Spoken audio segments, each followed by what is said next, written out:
Hello YouTubers, Village here, and welcome to another weekly rant video. Today we don't only have baseball lover, but also a returning guest is coming back. It's TheChudude. How you guys doing? Hello, how you guys going? Hi. So yeah, we have the famous hi from baseball lover. I think it was TACC who pointed this out, where I was like really energetic, but baseball lover's just like, meh. That's gonna Well, hold no, the I show. just wanted to fit something in, short and sweet. Basically. So, Yeah. this week we have two semi-big races and one big race going on. Let's start with the big race, the Dubai Tour, which is the first edition ever of the Dubai Tour. The first stage was a prologue. It was 9.9 kilometers long, and the big favorites to win this one were Cancellara, Finney, and Tony Martin. But in the end, Finney pulled it off. What do you think about that stage? Baseball lover? I was really happy that Finney pulled it out. I did not expect him to. This early in the season, I believe, it's one of everybody's first races, so I don't know. I didn't really see a form edge for anyone, and that made me think that Martin was going to easily take it. I'm very happy that Finney won it instead.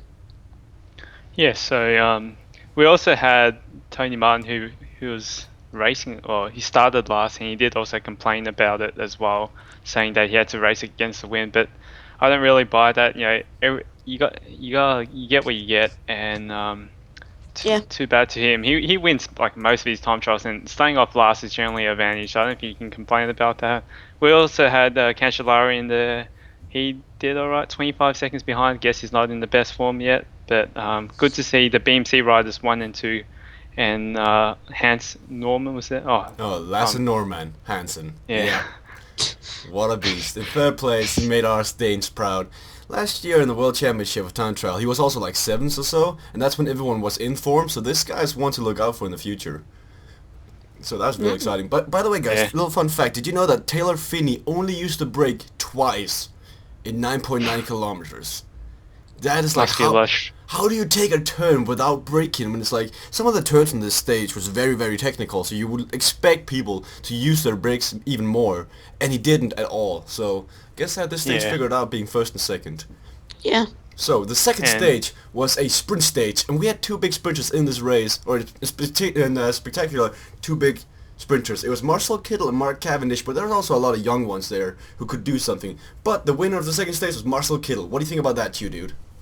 Well, first of all, we had Cavendish, who kind of got boxed out. I think he was really nowhere at the end. He came 30th, so it was all the Marcel Kittel show, and we had Sagan in there second as well. I don't think Sagan's going to be competing against Kittel anytime soon. But Kittel just proved too strong again. First win of the season, so good job to him.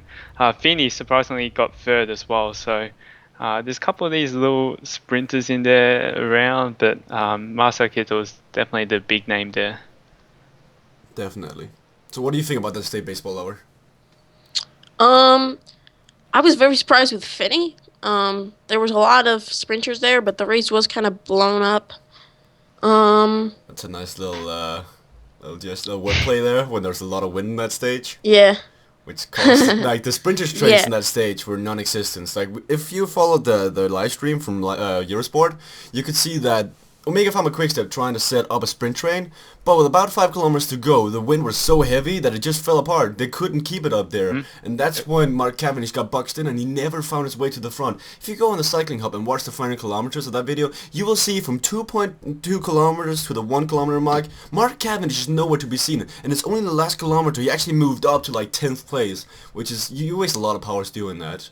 But Yeah, I actually watched that, yeah, in the cycling hub, and I saw Cavendish accelerate like heaps just to try to get up there, and he would have wasted heaps of energy for sure. definitely. But I think the reason why Taylor Finney did so good was because of the win, because we saw in the Tutti Polonia last year where he Yeah. attacked away and kept everyone away, known as the Finney attack.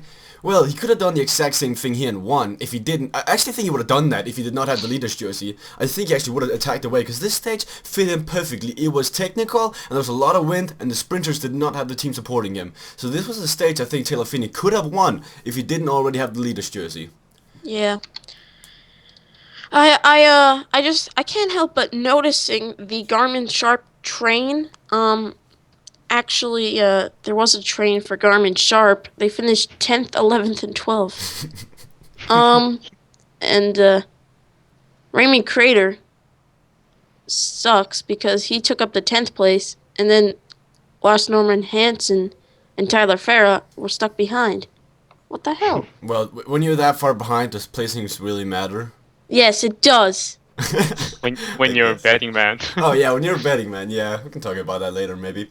But next stage was a hilly stage, and this one was tailor suited for Peter Sagan. But it wasn't him who ended up winning the stage. It was Marcel Kittel. What do you think about this stage, baseball lover? You know what? I've always doubted Kittle getting over the speed bumps, but you know he did. He did. That was impressive. Like I mean, once it came down to a sprint, if we had known he was in the group, I don't think that it would have been so surprising. I mean, once you look at the rest of the guys around him, I mean, Sagan was really the only guy that could compete. Kittle's just way too overpowered. The battle was Yeah. close, actually. But what do you think, Yeah. TheChudude? Well, I'm looking at the actual stage here, like the finish line, and you look at it, there wasn't really any sprinters in there, and it shows that Kittel was in some sort of form, even though he was nowhere to be seen in the Santos. Maybe he picked up some form riding a lot up those hills in the hot weather in Australia, but he's been looking really good in Dubai. Dubai's been super hot, and Kittel was showing some good form.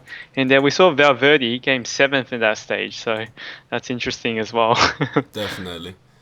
But I think that stage was very interesting because it showed that Marcel Kittel has picked up some sort of like speed bump rating. Like he can now get over those little hills. Well, I won't expect him to do that later on in the season because then everyone else is going to set a higher pace Yeah. and he might have trouble getting over that. That's what people were saying on Yeah, I Daily. saw that too. And also I want to point out that I saw Alec Hagam, I think his name was, put 20 bucks on Marcel Kittel to win and it would give 14 times back. He won Yeah. that bet. 14. And I mean, Why did you drop Farah? I think you just noticed that now. But he won that much because of betting on Kittle. I mean, I want to say that's some sort of, you have some trust in that guy because not even their team knew it. Giant Shimano didn't even know Kittle was in the front group because Jensen van Rensburg sprinted for his own sprint. And then if he would have known Kittle was up there, he would have supported Kittle and Kittle would have won by a landmark. But he didn't. He won by a little tiny bit to Jose Lobato, which is really interesting. So, last stage. Very interesting as well. It was kind of like a essentially cis stage, if I have to take Cuba's words, because it was kind of just, it was, oh, wait. Uka Paulini just crashed, that's very interesting. But, yeah. What? Little fact there. Okay, but yeah, it was a little essentially cis, like they went in a roundabout, again and again and again, on a circuit. And it was also another sprint finish, as Marcel Kittel predicted before the tour. He said there was going to be 3 sprint finishes, and he won all 3 of them. What do you think about that final victory, dude? And it just shows again Marcel Kittel's class. There's no one real. It looked like he wasn't even trying that last one, and he won pretty comfortably. And Cavendish again had a mechanical. Yep. Just things aren't going right for Cavendish at the moment. And we saw Mark Renshaw take the sprint for him and got second, which was nice to see him. A couple of other guys in there, Guardini and Ferrari. So Kittel obviously not going to be stopped. What about you, baseball? Anyway. Lover? Agree with the Kittle thing. I just want to know, did Guardini do anything last year? Because he won that one stage in the Giro against Cav, and then, like, what happened? No clue. It's probably just like a Robert Giesing thing. You're a big talent, then you just Well, never... guessing, he's not fully developed yet. He's 27 years old! He's an upcoming talent. Oh, You have to give him that's time. yeah, I know, that's a good joke.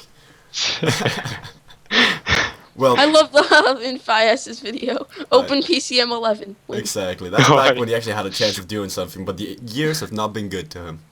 But I gotta say though, the 4th stage, if Cavendish would have been in that front group, if his lead-out man could get second, imagine if Cavendish would have been let out by Renshaw. That should at least have been a fair battle between Kittel and Cavendish for once. Because we didn't even see a fair battle between Cavendish and Kittel. Well, that kind of disappointed me. That's my only little concern about this race is the wind can destroy it completely and the competition was just taken out of it. Because it'd be fun to see someone that can actually match up to Kittel's level. It reminds me back in the Tour de France when Cavendish won every single sprint stage. I mean... What do you guys think about this scenario? Is it fun for you guys to watch one guy dominate? I mean, you can make money off it, but is it fun?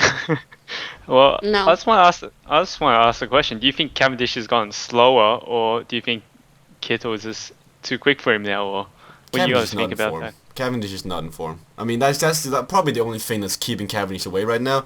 Like, we saw him leading out Bonan, and after that he said that his goals are not, and they're not now, they're later on in the season, so therefore he might not be in form. While Kittle might be targeting earlier races to get some points and get some clarification of where he is in the peloton. What do you think, Baseball Lover? I mean, either way, Kittle has shown that he's been dominant early in the season, and I think that I would favor Kittle over Cavendish. I mean, I'm not saying that Cav is out, but I did say a couple of videos ago that he would be my disappointment of the year, and I think it's possible. Of course, we haven't really seen anything yet. Also, I wanted to touch on what you said about, is it fun to see a rider dominating? I don't think so. I'd much rather be seeing some of the outsiders win some different sprints every day, but that's just not the way it works. That's why people are better than other people. That's a good point. Also how it works with the mountains, I guess, with Froome dominating, or Wickens last year, or Contador the year before that. There's always going to be that one guy who's just going to be better than the rest. But we're forgetting one sprinter who's actually going to be riding the Tour of Qatar coming up soon, Andre Greipel. Do you think, or who do you think right now is better, Marcel Kittel or Andre Greipel if it came up in a head-to-head sprint? Kittle. You think? What do you think, Chu? Yeah. Okay, Kittle, if they bring the full lead-out train for sure, I think. Yeah. Really? I'm actually gonna go with Greipel. And I mean, their lead-out train just looks so good, and so does Gian Shimano. But I just seen that Greipel just seems to be the better rider at the moment.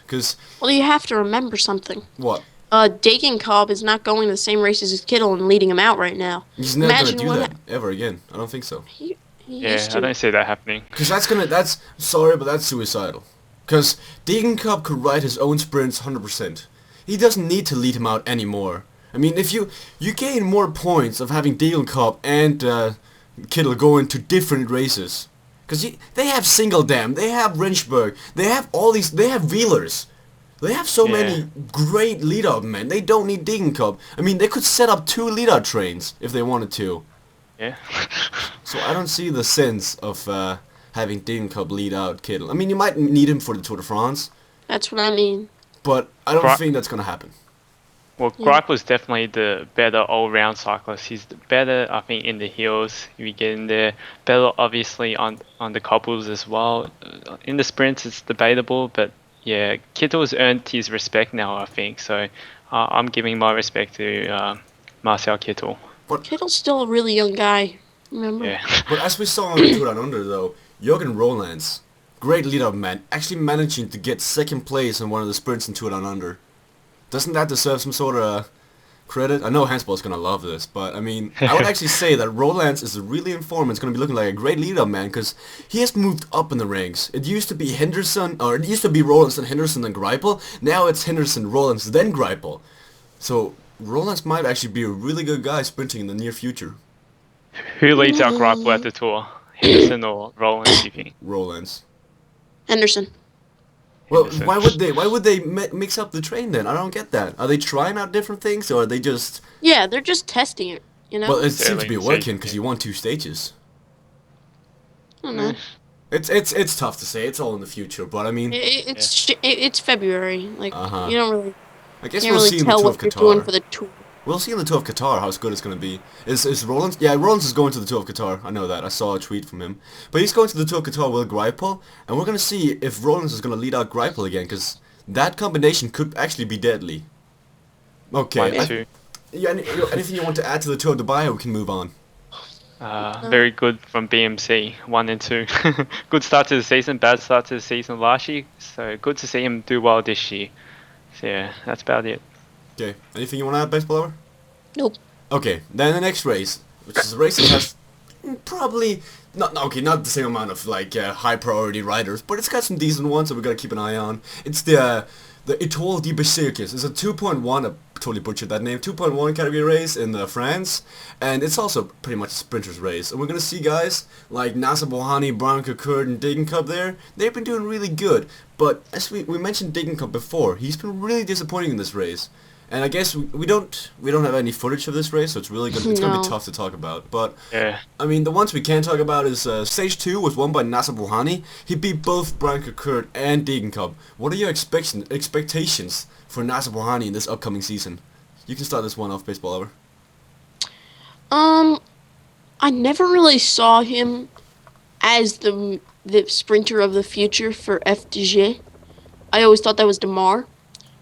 I mean, Buhani's one of those guys who can make it over any hill. He's a pretty good climber too, and he's got the pop. He's more of a Sagan than a Cavendish. But I mean, he gets the results. I mean, you saw his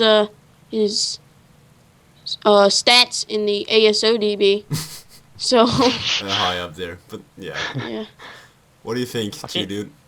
Well, he's definitely got, I think, age on his side. So we'll see what he wants to do this year. I don't know what he's playing. If he's going to the tour, he had a really horrible tour last year. Like nothing went He to crashed plan. out.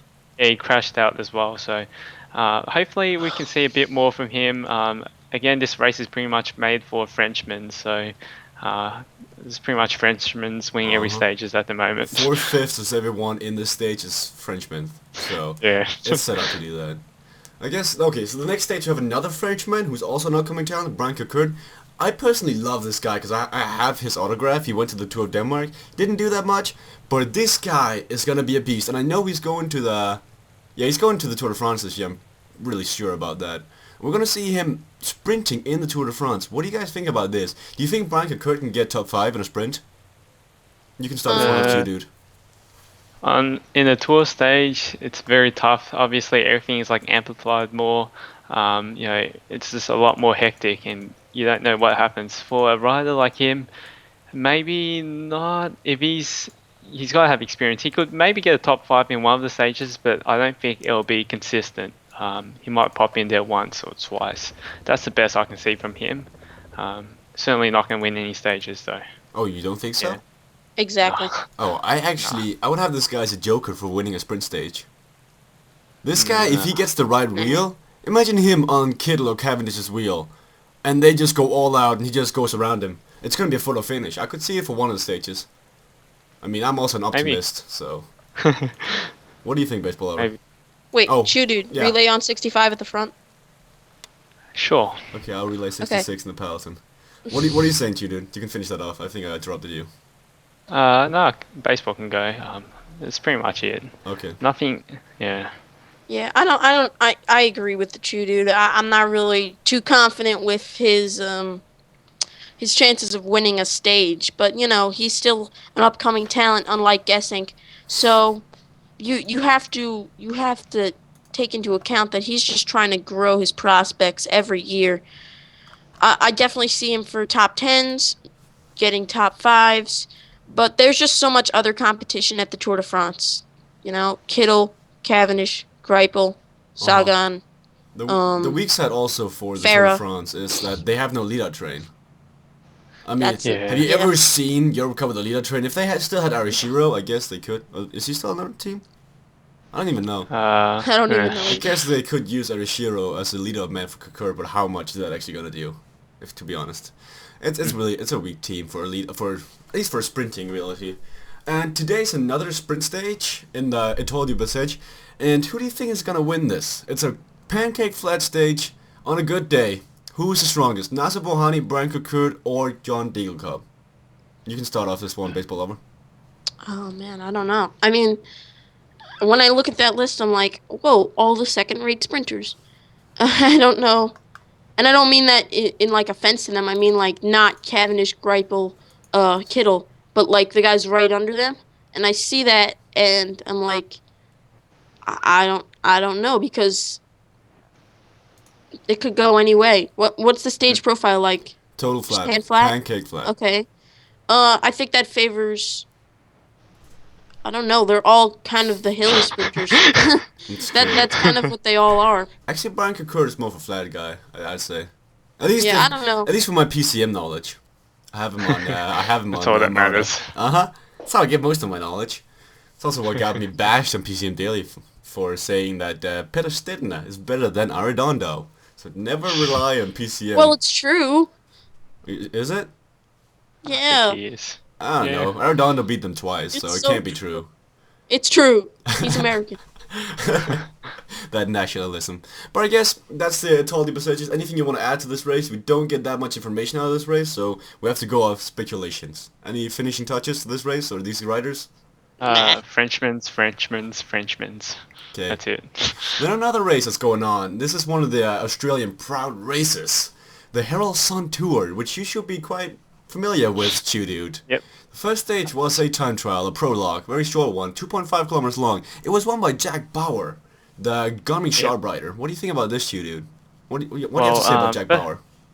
Jack Bauer's a New Zealander. Yeah, he's known for time trial. I think he's got a track background, so yeah, you can see those riders doing well in those power stages. It was in the CBD, like in the centre of Melbourne City, and I was actually going to go watch that, but I had other duties to do umpiring for a different sport, so I couldn't make it to that. But it would have been fun to watch, and it's actually the oldest stage race in Australia going around at the moment, so it's got some history. So yeah. Okay. What do you think about Jack Bauer and Garmin Sharp, baseball lover? I feel like this team. Well, I like the Garmin Australia little team there. That was nice. Nathan Haas too, doing pretty well. Other than that, Not I much don't to really say. know much Yeah. about it. I mean, I know the results, but when I don't see a race, I have trouble like commenting on it because you don't know how it really played out, even if you have the results. Well, I just follow the tweets of everyone, and just that's how I kind of get some information. That's basically all. I mean, that's basically the only way you can actually get any sort of information is by Yeah. following the tweets. Because I've And been apparently, yeah. apparently Orica Green Edge weren't trying super hard to win that stage because they didn't want to crash. It was very technical. Like the roads were really thin. They were going through like little alleyways and things like that. Yeah, if you That's go, crazy. Yeah, if you watch the Orica backstage pass, you could see that there's like a little hallway with like 500 meters to go, and people were standing like right up in your face. If someone were to reach out to another guy on the other side, you could actually hit a rider. I mean, it was unsafe, but I mean that's probably the charm of Herald Sun Tour. You're so close to the riders in our country. So you're pacing with Dan Martin? I thought you were going for him. Exactly, I'm not. This is a mind blow. You're going for Hajedal. No, I'm going for Farah. Biggest chance of winning this. Okay, so next stage was won by a guy you mentioned before, Nathan Haas, a sprinting stage. This young guy has got some... is he actually young? I don't know. This guy's got some talent, though. Yeah. Because he's been up there in some of the sprints. What do you guys think about Nathan Haas, or Hayes? Any words you want to add to this guy? He can sort of climb up little hills. He can sprint. He can play the guitar well. That's all I know from him. Nice little extra fact there from TheChudude. Yeah. What do you know about Nathan Haas, baseball lover?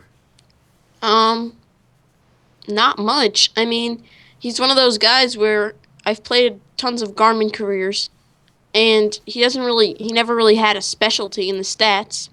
He's kind of just good at everything. But he's not that good at it. But he's showing some pop, so maybe he's going towards that route. I don't really know. Definitely. I mean, also, do you guys watch the Orchid Greenish backstage passes? Sometimes. Yeah. Okay, what are your Watch opinions on everyone. those? What are your opinions on those? Like, you can talk. When you watch this, what do you feel like? Is it a really good addition to the sport to have teams do backstage passes like this? Because more and more teams have been doing this. Like, Team Tink of Saxo Bank have been trying to do this with very little success. And I also know that Lotto Bellisol has done 1 or 2 videos. What do you think about this, baseball lover? I mean, yeah, they're cool. I mean, I don't see how it would hurt. Okay. You don't think that it like tells too much of how the team works and other teams can abuse this to maybe screw with their tactics? Well, if a team decides to do that, to make a backstage patch, then they can know that could happen. I mean, I don't think it hurts it for us at all. No, for the viewers, no, but for the actual Yeah. guys, I could Well, actually see if I was. If they decide to do it, then they take the risk. But for me, I'm fine with it. Yeah, what do you think, TheChudude? It's definitely a very good like exposure. It's definitely gives you really good insight, and it might not work for different teams, but for a team like Orica where they have like a really good like culture in it, really good friendly culture, it definitely works.